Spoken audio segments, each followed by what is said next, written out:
Buenas noches y bienvenidos. Hoy día miércoles a las 8:45 me acompaña Carmen Ortiz para conducir este programa. Bienvenida, Carmen. Gracias, Juan Luis. Buenas noches. Arrancamos dándole la bienvenida a nuestros invitados de la noche. Se trata del exministro de Salud Pública, Ludwig Ovalle, y de Jorge Mario Andrino Grotewald. Él es asesor, es secretario general de la institución del Procurador de Derechos Humanos. Gracias a ambos por acompañarnos. Bienvenidos, y les hemos invitado para conversar en torno al tema de salud pública, la situación del sistema de salud pública, la necesidad o no de declarar un estado de calamidad respecto de ese sistema y las condiciones en las que los guatemaltecos que demandan servicios de salud pública están viviendo.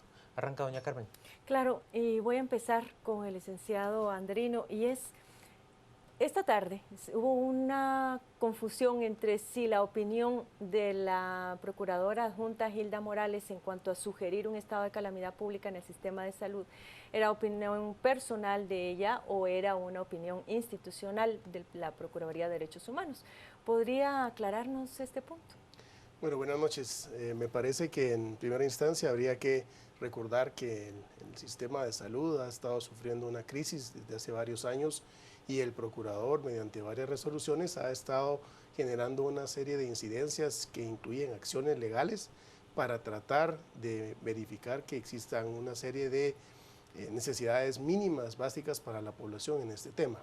El día de hoy se reunieron en el Congreso de la República los jefes de bloque y algunos funcionarios públicos, incluyendo representantes de la institución, y dentro de ese proceso se hablaban de cuáles eran las posibles soluciones que pudieran darse a una crisis de salud, sobre todo ante una amenaza muy fuerte que está dando ahora con este tema del virus Zika.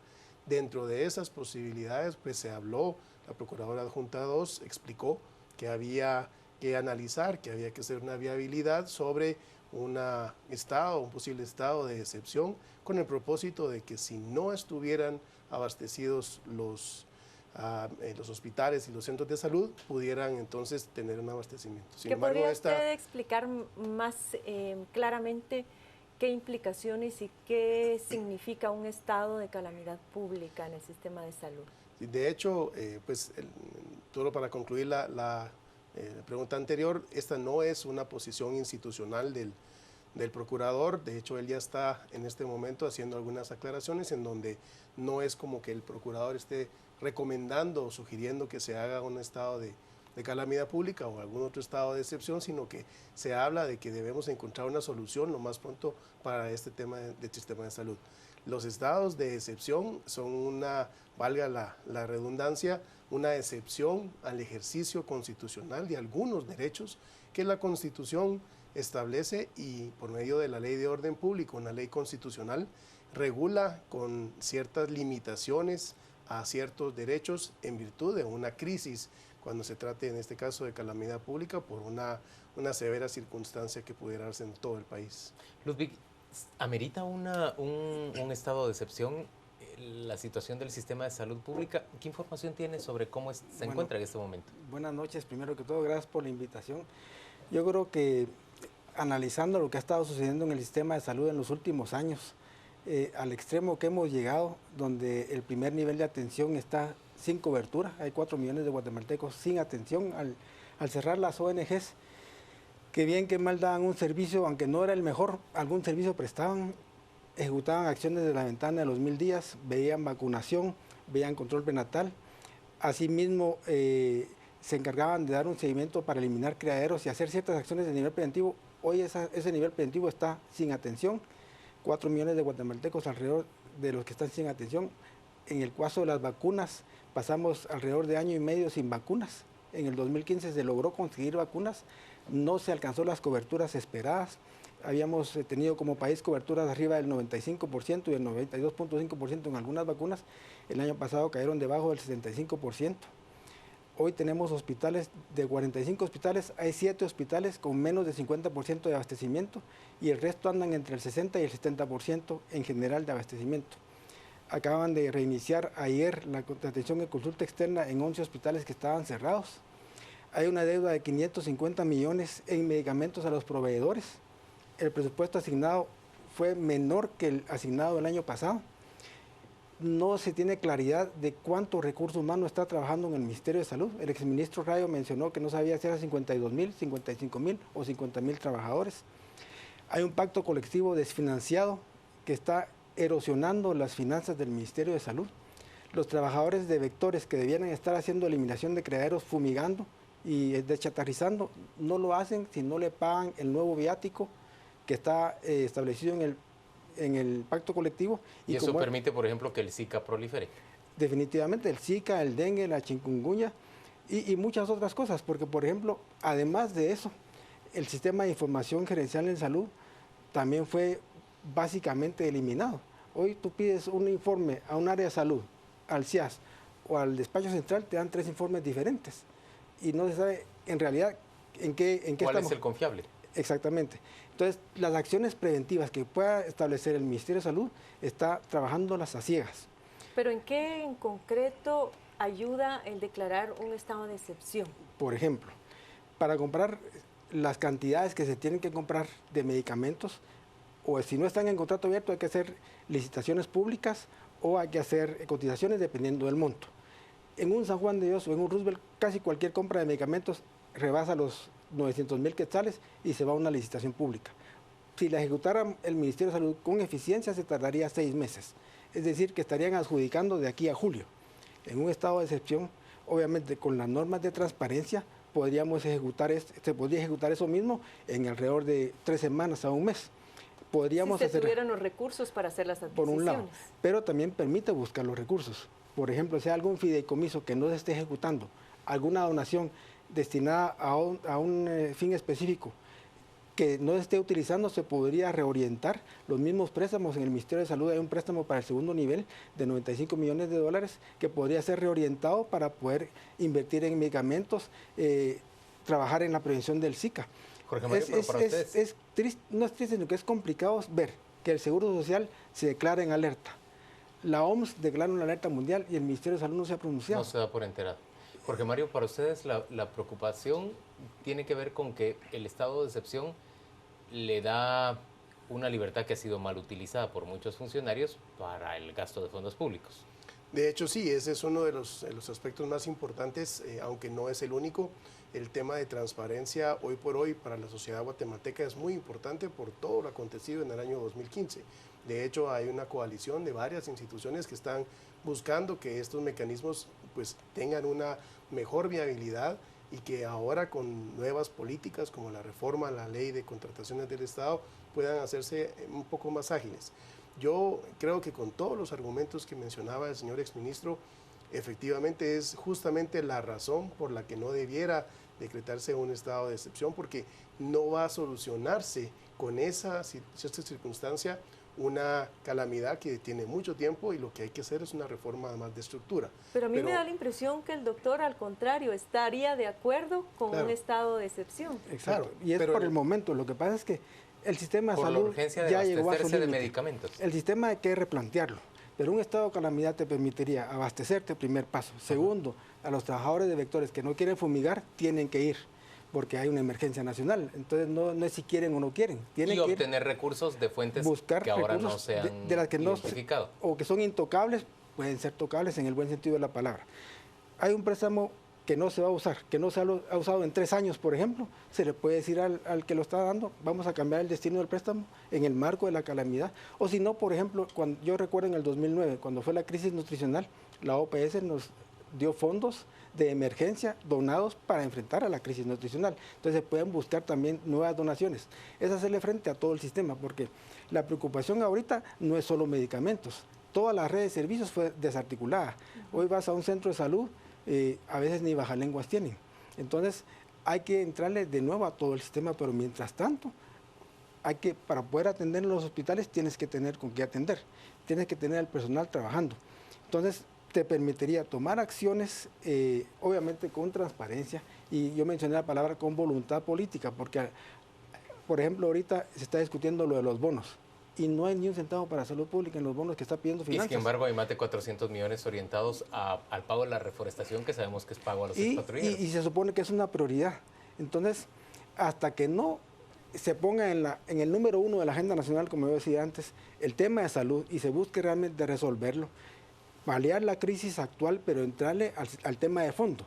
Tenemos una institución millonaria como el Seguro Social y un Ministerio de Salud replicando o duplicando los mismos esfuerzos muchas veces y gastando equivocadamente los mismos recursos en las mismas cosas. Entonces, pero Jorge Mario iba a cerrar yo solo quisiera hacer un argumento final de lo que mencionaba el señor Valle. De hecho, no coincido y quizás sea un momento oportuno para poder preguntar en un futuro alguna opinión técnica más especializada, porque hay una contradicción en lo que se menciona. Yo no conozco que las normas de la Constitución ni la Ley de Orden Público permitan un reordenamiento presupuestario como lo están haciendo. De hecho, la falta de transparencia ha sido por esas circunstancias, porque la Ley Orgánica del Presupuesto y la Ley del Presupuesto de cada año es muy clara, y la de este año 2016 quedó tan cerrada que es precisamente por eso es que el presidente está buscando algunas alternativas. Pero préstamos con reorientación, si son de fuente externa, tienen que ir a los originarios para que les dé una autorización para ese cambio. Eso no es en 2 meses, eso no es en 3 semanas, eso requiere de todo un proceso. Ahí está la pregunta básica. ¿Hay manera de que la nueva administración en el Ejecutivo pueda afrontar la crisis con alguna agilidad, sea acudiendo a un estado de excepción o por cualquier otro medio, o simplemente vamos a ver un 2016 en el que el signo va a ser de nuevo consultas externas cerradas, o peor, hospitales atestados en las salas de emergencia y sin poder atender, primer nivel de cobertura absolutamente abandonado? ¿Qué podemos hacer? A mí me parece, sin poder entrar a un detalle, porque no tengo la especialidad en materia de la administración de los hospitales ni de las fuentes, que sí es posible realizar algunas acciones que van vinculados al marco legal y que pueden hacerse de forma inmediata.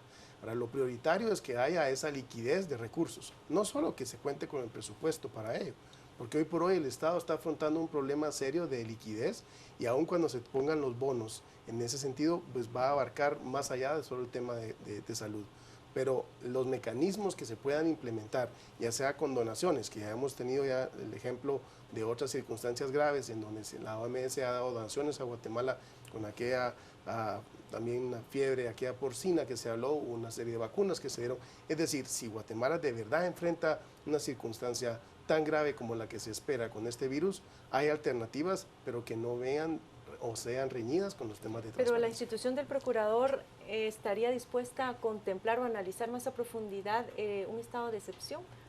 ¿Lo descartan o piensan que podría ser una de esas alternativas? Bueno, hoy por hoy la posición institucional del procurador es que no es parte de las propuestas ni es parte de la agenda. De hecho, en los últimos 2 informes se han presentado recomendaciones muy puntuales en materia de salud, en cómo reformar y modificar el sistema de salud, y para eso habría que comenzar con acciones preventivas, efectivamente, y de distribución en todo el país. Por ejemplo, generar los cordones sanitarios, que se conoce que en El Salvador está muy fuerte el virus, pues fronterizo inicialmente y luego en una parte donde sea oriente separado de la región central, para tratar de que estos elementos sean de contención y que no el país se contamine. Ludwig, ¿una hoja de ruta para rescatar salud pública? Son muy de largo plazo. Cuando fue el Ágata o el Mitch o alguna catástrofe natural, se declaró la alerta o la emergencia nacional y vinieron donantes y se hicieron acciones para enfrentarla. Es lo que yo pienso que está pasando en salud. Hay una especie de cataclismo o de terremoto en salud y que hay que enfrentarlo de alguna manera. Transformar el sistema es de largo plazo. En lo personal, yo sí creo que habría que declarar una emergencia nacional o una calamidad pública en el sistema de salud, no solo en los hospitales, no solo en lo preventivo, sino que en el general en el sistema, buscar algunas donaciones que puedan servir, como en el caso de la OPS puede donarte para alimentos o para emergencias nutricionales o algún tipo específico, buscar dentro de los fondos propios del Estado de Guatemala donde pueden haber traslados o transferencias internas con transparencia, agilizar las compras de abastecimiento en los hospitales y empezar a trabajar por la transformación del sistema. Doctor, porque si no transformamos el sobre sistema... las donaciones, ¿quién controla las donaciones? Pensando en ese donativo de medicinas y de material médico quirúrgico que resultó que estaba o por vencerse o vencido. ¿Quién controla eso? Bueno, hay una normativa que es la 20-2010, que es la que regula las donaciones en medicamentos y productos afines.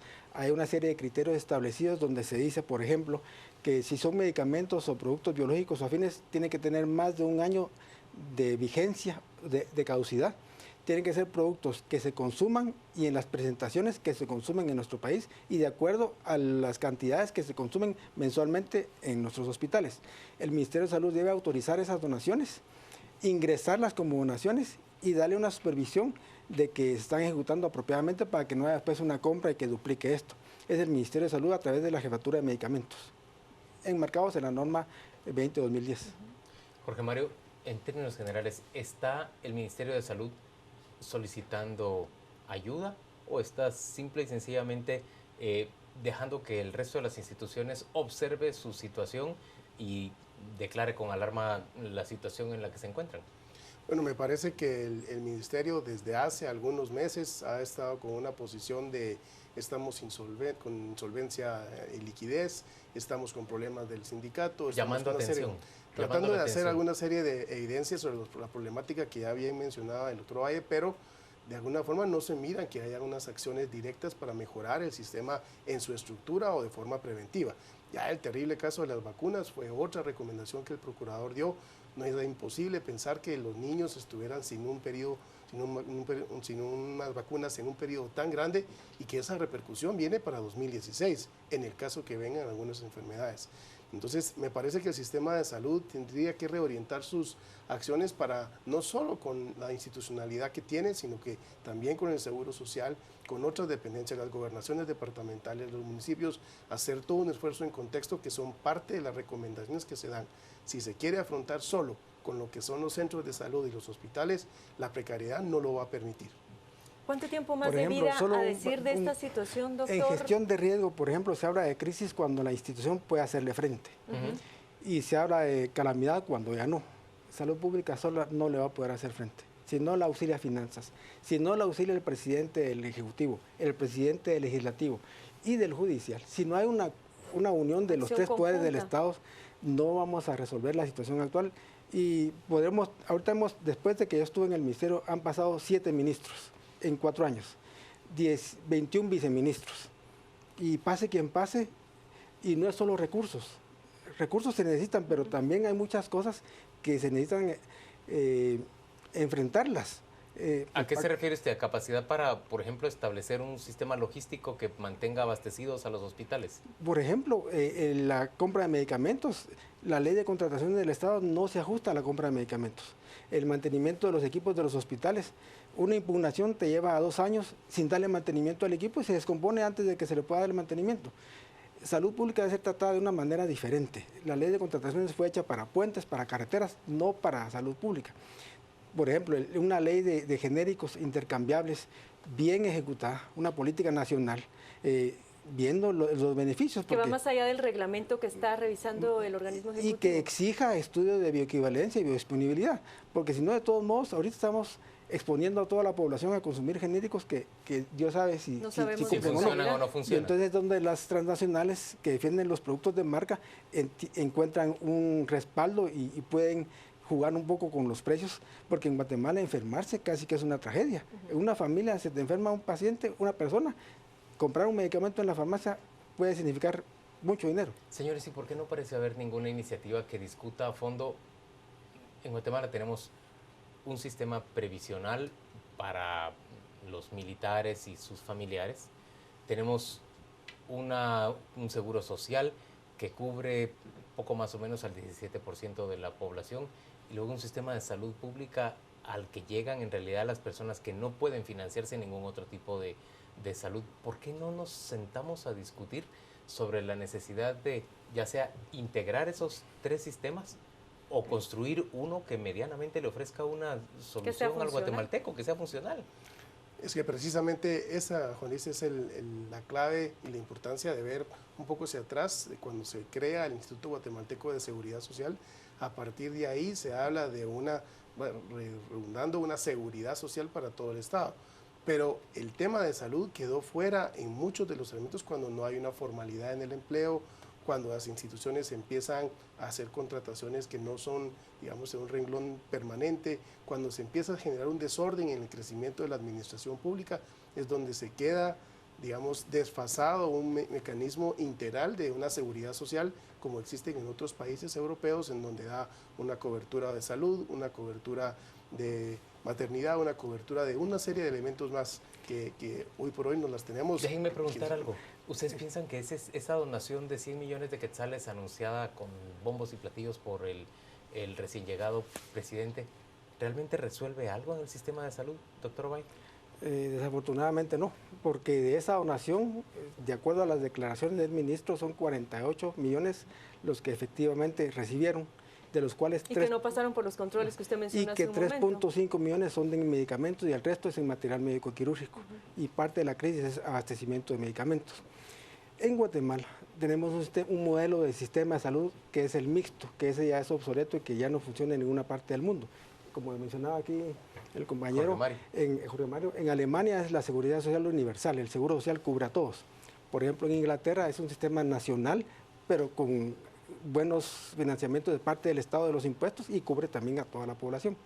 El que podría funcionar tal vez es el del mercado regulado, en donde hay un Ministerio de Salud muy fuerte, con mucho liderazgo y que tiene que involucrarse con todas las políticas del Estado, lo que sea en comunicaciones, lo que sea en educación, pero se necesita para eso tener un ministerio fuerte, con recursos. No con 5, sino con 10 o 12 millardos de quetzales asignados en presupuesto. En lo que es dinero, pero también con mucho apoyo político, porque al final el mercado regulado tiene que sentarse con los proveedores a ver qué precios le van a vender los medicamentos y a ver también en el tema preventivo con los alcaldes a que cloren el agua.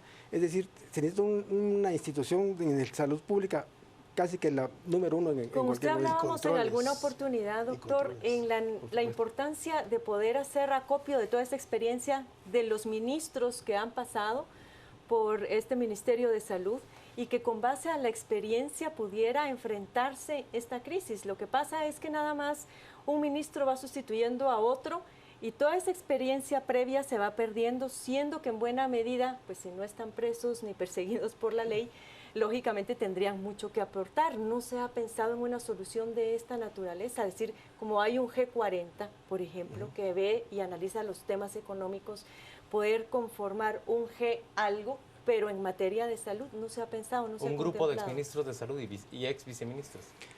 Bueno, yo he tenido la oportunidad de conversar con un par de ellos y platicamos de que quisiéramos poder aportar algo, pero desafortunadamente la inmadurez política que tenemos todavía en Guatemala. Por ejemplo, Otto Pérez Molina firmó con Luis Lara un convenio de que al doctor Ludwig Ovalle, servidor de ustedes, no podía acercarse al Ministerio de Salud ni a ninguna institución porque no había yo aprobado el pacto colectivo que ellos firmaron después.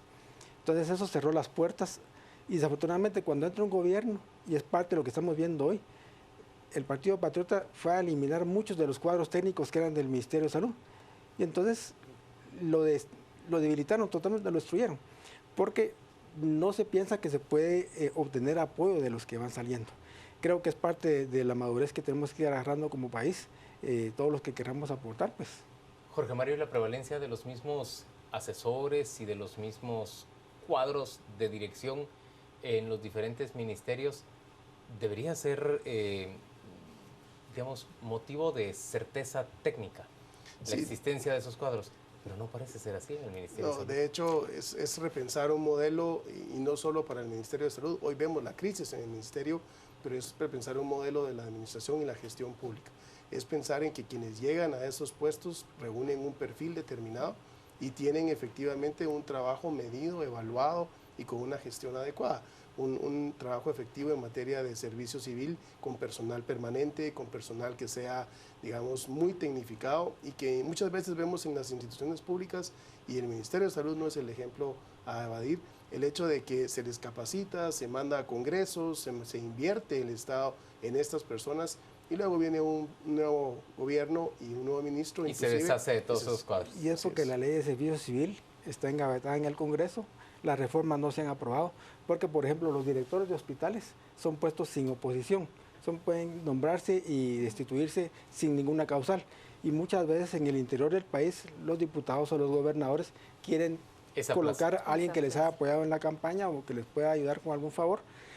poner a la persona que vos quieran, independientemente de su Y hay muchas preparación. redes de negocios también. Señores, gracias a ambos por acompañarnos esta noche a las 8:45. Vamos rápidamente con nuestra compañera Rocío Lazo. Ella nos cuenta qué se está diciendo en redes sociales sobre esta conversación. Juan Luis, muy buenas noches. Así es momento de conocer su opinión. Hablamos en este momento sobre la crisis en el sistema de salud. Ya escuchó usted durante la entrevista todos los temas, como los medicamentos vencidos, las declaraciones de Jafet Cabrera ante el vencimiento de estos medicamentos y, por supuesto, la petición de la PDH de declarar estado de calamidad en el sistema de salud. Así que esperamos sus comentarios. Tenemos a Juan Carlos Martínez. Invertir en programas de prevención reducirá el gasto en curación. Milton Fuentes. Para mí no está claro, no hay fotos de medicina y su vencimiento. En todo caso, yo con necesidad usaría solo la recién vencida. Digo Claro Fraude nos dice, hasta ahora ninguno ha hablado de un impuesto extraordinario temporal para salud o impuestos a tabaco y licor. ¿Por qué? Correcaminos, calamidad es la improvisación y más de lo mismo de herencias de negocios corruptos y compras mafiosas por excepción. Les recordamos que en Facebook nos encuentra como Canal Antigua y en Twitter como @Canal Antigua. Vamos a una pausa comercial y regresamos con más.